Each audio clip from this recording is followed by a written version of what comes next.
You're listening to Rockers in Recovery Radio. If you'd like to find out more information, go to rockersinrecovery.com or Rockers in Recovery on Facebook. Thanks for listening. Have a great day.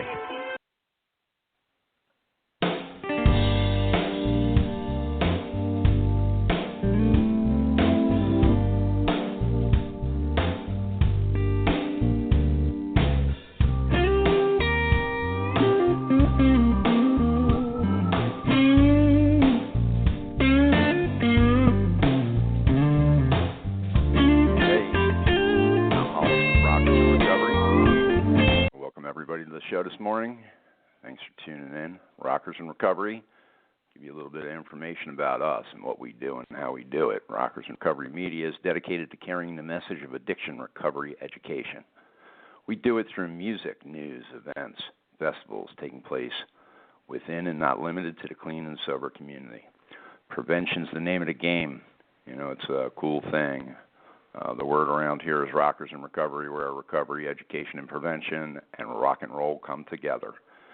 If you checked out over the weekend, we had put up a blog. It was pretty incredible, had a lot of exposure. And it was talking about depression is real, and it's not what you think. And, of course, it's Chris Cornell, who died early Thursday morning. You know, that when you think about the whole process of watching a family member suffer from addiction and then suffer from depression and anxiety, and the combination, you put them all together. And then, of course, all of the other things that come with it. And a great article, great read. Go to Rockers in Recovery on Facebook, and it says, Depression is Real, please read. And want to bring on our guest this morning. A great guy. I've known him for many years, but most importantly, not only is he a good, a great person to help with information and recovery and treatment of addicts, but he is also a person that has integrity and is a blessing to many people. I'm going to bring on Dr. Nick Colangelo. How are you, Dr. Nick? Welcome to the show. Good morning. Good morning, John. Great to be with you this morning. Happy Monday. Happy Monday, brother. Hey, listen, quick. I'm sure you heard about the whole Chris Cornell thing since Thursday. Yeah. And when you think about the depression end of an addict that suffers with addiction to begin with, and then you're always going to have depression along with it. But when you have somebody that's clinically depressed on top of it, what do you feel is the situation that you could help somebody in that predicament, with their situation? Well, our world is still pretty confusing, John. As an addict alcoholic, as a person that may have other situations operating on them, until people and the helping community understands that if an addict alcoholic just stops drinking and drugging, they are going to suffer from a depression that is unique to their circumstance. And then if you add clinical depression, you're going to wind up with the result like we did over the weekend. We've walked away from physical, emotional, and spiritual understanding of addiction.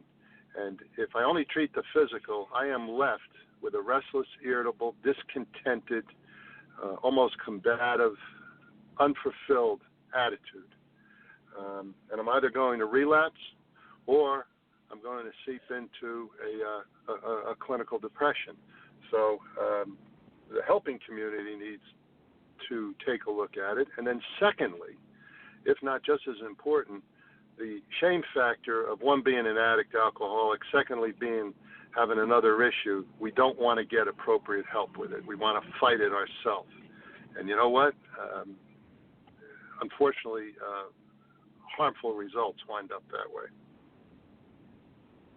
Do you think that's when, hey, listen, everybody has their denial. So when you end up having a twofold, disease, when you're dealing with the, actual addiction, and then you're dealing with a mental health issue, a dual diagnosis, it's almost like having, somebody that's in denial of two things. They have denial of their own addiction because that's what they're medicating with, but most importantly, they're denying their how do you get past that denial of the mental health issue and the alcoholism and drug addiction? It depends where and how I am, what I think of myself. Look, I'm a loser is the beginning of getting better if you're an addict. You got to accept, what we call rock bottom. Now you've got a mental health issue. Now it's like you're asking somebody to get past being a double loser. And you know what? You can become a double winner if you accept, operative word, accept, that I can't do this by myself and I need help. And that is an internal mechanism that goes off. If I knew how to affect the internal mechanism in anyone that allows them to look in the mirror and say, I need help, long before they destroy their life, I'd have the Nobel Prize.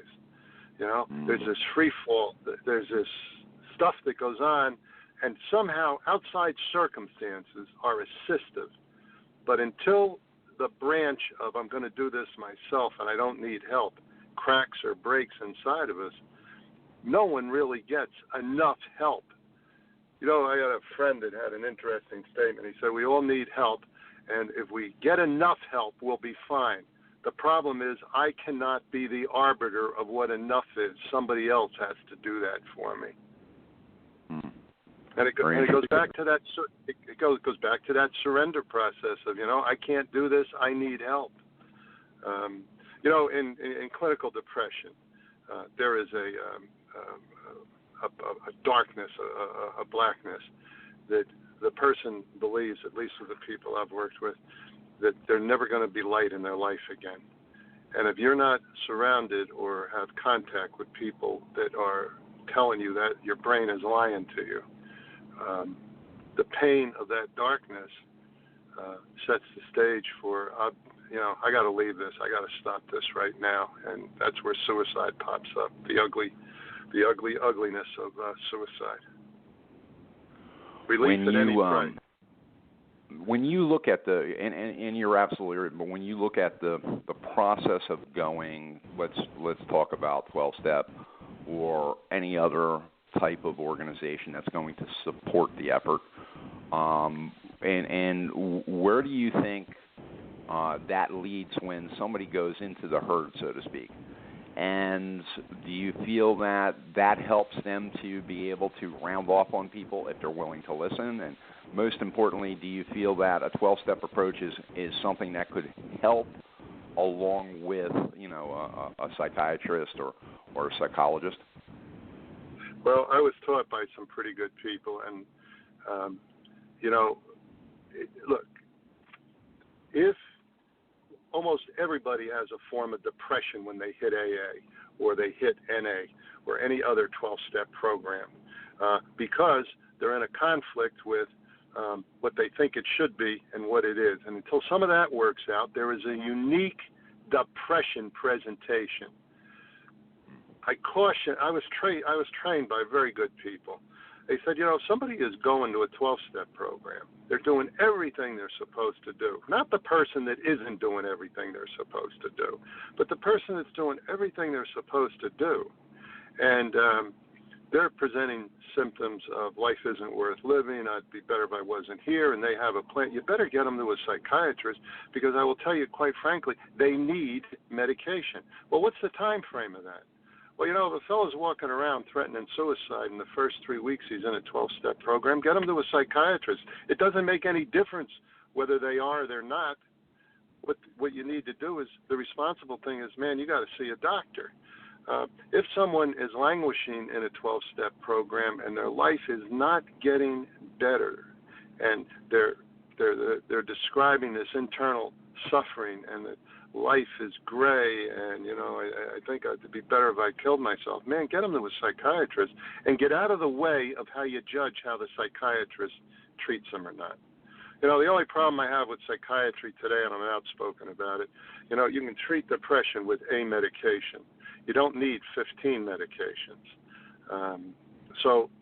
But I'd rather stay out of that right now. This is about the person who is addicted, has got a clinical depression, is in a darkness. You know what?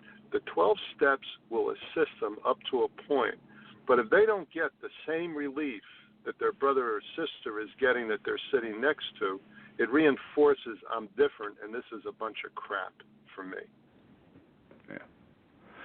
You know, look, two broken legs require 2 castings, not 1. Very interesting. When you look at Clearbrook's been around since 1972, and you have treated a lot of folks. You're a nonprofit organization. You deal with a lot of different personalities and different things. When you took over at Clearbrook as CEO, and you know you work with clients daily. You do a 10 o'clock meeting. Is that correct? Every morning, or is that once a week? When do you do your lectures there? Monday at 10 o'clock. Well, Monday or Tuesday Monday at 10 o'clock, and then I'm available for the patients throughout the week. So over the years, have you found that your successes, and I don't want to call them successes, but they are successes. People that go out and successfully stay clean are successful. And do you find that a lot of those folks come back and give back to the community, or do you see them in the community and giving back and plugged in? How's the reaction to that for you as a human being? Well, I have my own look. Success is not whether you drink or drug or not. Saving your life is whether you drink or drug or not. Success requires a couple of more elements. And, you got to clear away the wreckage of your past. You got to get right with everybody you're mad at. You got to try and make amends. You got to come to a consideration that you need other people, that you need a higher power God in your life. And, when you look at the 12th step of all the 12-step programs, it is all in preparation to taking care of and helping your fellow man. And the people I see prosperous not only put themselves together and their families together and improve their potential in the work environment and make a success at that, what they are always involved in is the consideration of being assistant to other human beings in the struggle. And, it's like being inside Willy Wonka's chocolate factory, because it's a celebration of life. It is people who were loners now becoming involved in their community, in their neighborhood, in their group, and being assistive to other people. I mean, it's the most glorious thing in the world to see. And I experienced that in our community and in all the communities that I've worked in. Working in a treatment environment and being part of the community myself, what I am able to do is see these folks go out and become part of life again. These were people, when I met them, they were darn near dead. Now, does this happen to everybody? No. Do people relapse? Absolutely. But over a period of time, since I've been here, since 1982 in Northeast Pennsylvania, I have seen people eventually get their life back in order and go forward. The other side of this coin, I also see the tragedy of an immediate overdose and a death, and then I see the tragedy of 10, 15, 20 years sober and clean, and there's a relapse, and man, the house of self-destruction is reset. But by the far more I see in the community that I live in, that you know what, I've got this deal. Everybody that's willing to do the right thing, everybody that's willing to do the right thing gets a new lease on life. It's the biggest mulligan the world has ever given a human being. In October 2015, you celebrated 40 years in recovery, and I'd like you to give a little bit of background on your recovery journey, just so people can get the hope. Well, I was hopeless. I walked out of about a year before I got sober. I walked out of a meeting and said, if this is it, I think I'll just go drink and drug until I die. And so I spent a year trying to accomplish that. And like everything else in my life in addiction, I failed horribly at it, and wound up near a moment of almost, you know what, I believe I was very close to dying, and I had a moment. I was delivered a moment of truth, and that I realized that alcohol and drugs had ruined every good thing my life had ever provided for me, and there was an overwhelming emotional shame and pain that I couldn't shake, and in a semi-psychotic, dismantled state, I cried out and said, "God help me."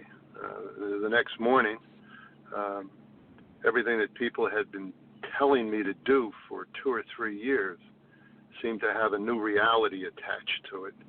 And the first thing I did when I got to a phone was call someone and say, "Please help me." And I knew exactly what they were going to tell me to do. They were going to tell me, "You're so sick, you got to go to the hospital." And the words came out of my mouth were, "Okay." And I followed that up for the first time in my life by saying "okay," and then my feet got under my mouth, and I was admitted to a hospital. I was surrounded by a very good group of humanity that actually helped and prepared me to be very, very comfortable walking into a room that I was always uncomfortable in when I was discharged, and I've been there for 40 years doing what they asked me to do. The rest is history. You know, there are things that happen to us that we understand that it makes no difference how I try to understand what happened. Only the people who have had that happen to them will understand. It's like being hit by lightning. You know, somebody tries to tell me what it feels like to be hit by lightning. Yeah, I get it a little, but I don't really get it because I haven't been there. My willingness is still foreign to me because of the defiance I lived with all my life. And the way I protect this gift is with complying with what 12-step program teaches me to do and be. And I've had a wondrous, remarkable life, from total devastation and near homelessness and crippleness into a functional and a celebrated life with kids and wife and grandchildren that are beyond my wildest expectations. You know, it's all written in a book if people want to read it. And then if they want to read it and then follow it, it is available to anyone. I don't do anything special. I'm not special. I'm just willing. And I'd like to tell you how that happened. I think it was delivered to me, and somehow my recognition allows me to protect that. I do what I'm supposed to do to the best of my ability. Not perfect, but I do it to the best of my ability. And it's available to anyone. And, you know, the old saying of the people I hang out with is, you know, if I would have known it was this good over here, I would have left where I was sooner. But you know what? I couldn't see it, and I didn't know it. Now I know it, and pray God I never want to go back the other way. Amazing. You know, if you're listening to the show, we're talking to Dr. Nick Colangelo of Clearbrook Treatment Centers. And if you'd like to speak with Dr. Nick, you can call 888-414-4209. Again, that phone number is 888-414-4209. And, of course, he is very open to speak with people. And if he's not available, there are people that are there to be able to speak with you, too. But, again, you know, Dr. Nick, I want to thank you for all you do for the recovery community, for what you do to, you know, help people see your light, because you're shining your light of recovery almost 42 years, one day at a time. You're doing it. You're doing a deal, and people get to see that, and that's a remarkable thing. It's a blessing. Well, what a gift, and it's you know, I want to thank you and Rockers in Recovery and what you do and spreading the word and making us part of something rather than just lone wolves out here. Thank you, John. Well, we thank you.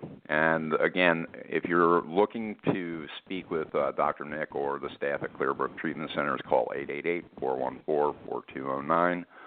And it's also on the page you'll be able to just click on the link there and go to the page, and there's a whole biography of Dr. Nick and also where you can contact him. I'm also going to give a suicide prevention lifeline this morning.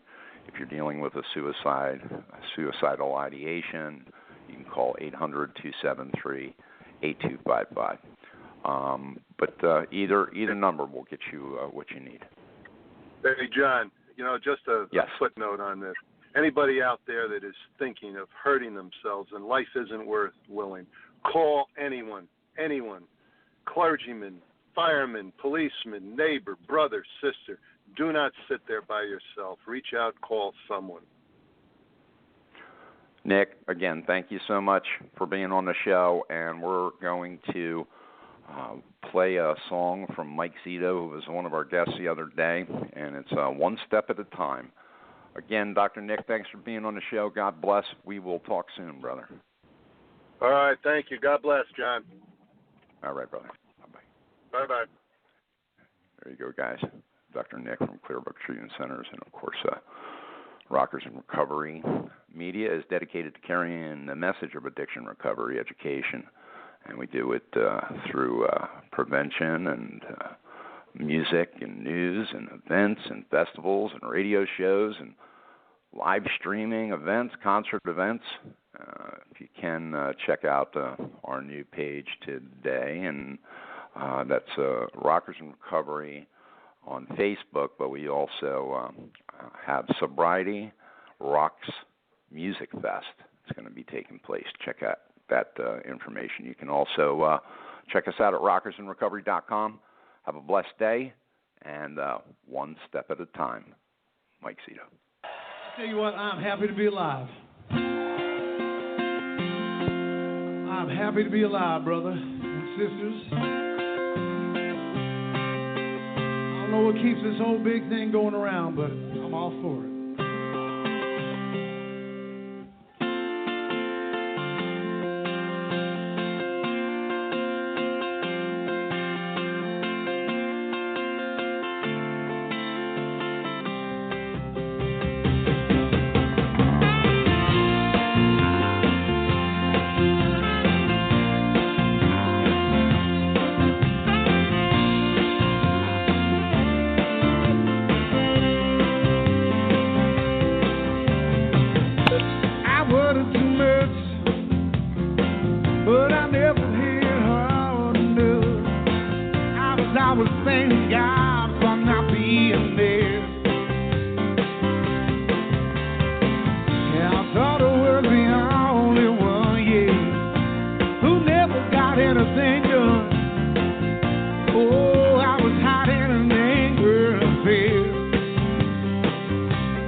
Looking back, I wish I had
Judy was boring. Hello. Then Judy discovered ChumbaCasino.com. It's my little escape. Now Judy's the life of the party. Oh, baby, mama's bringing home the bacon. Whoa, take it easy, Judy. The Chumba life is for everybody. So go to ChumbaCasino.com and play over 100 casino-style games. Join today and play for free for your chance to redeem some serious prizes.